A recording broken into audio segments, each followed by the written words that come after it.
Sir దగ్గరలో ఉన్నాను sir, just తొందర రారా బాబు. సార్ కింద ఉన్నాను. పైకి రమ్మని బొట్టెట్టి చెప్పాలేటి?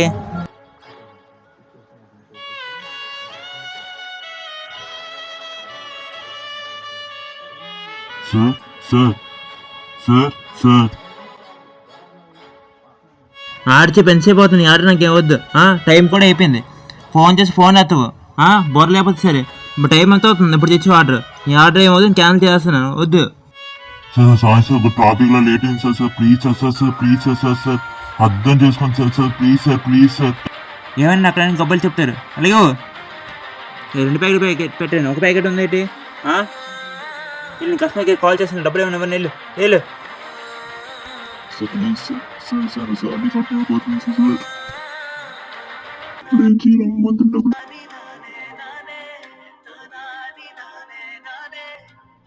అతను డబ్బులు ఎందుకు ఇవ్వలేదు నువ్వు? వాళ్ళంతా కష్టపడి మనకు ఫుడ్ తెచ్చారు కదా, అని బాధ పెట్టించడం కరెక్ట్ కాదు. అతను కాల్ బాగాలేకపోయింది సరే, మనకి ఫుడ్ తెచ్చి ఇచ్చారు. ప్లీజ్ అని అతని డబ్బులు అతనికి ఇచ్చే.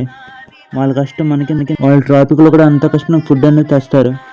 అలాంటి బాధపడడం కరెక్ట్ కాదు. ఇచ్చే అన్న మా అన్న బదులు సారీ చెప్పు. సారీ అన్న. సారీ బ్రో, కంగలేదు. సారీ అందుకేలన్నా, మా కష్టానికి ఫలితం ఇస్తే చాలు. మేము కష్టపడతాం కానీ వాళ్ళు కడుపు కొట్టం. డెలివరీ బాయ్ రెస్పెక్ట్ ఇవ్వడం నేర్చుకోండి అన్న. తీసిన దాంట్లో తప్పులు ఏమంటే క్షమించండి. ప్లీజ్ లైక్ చేయండి.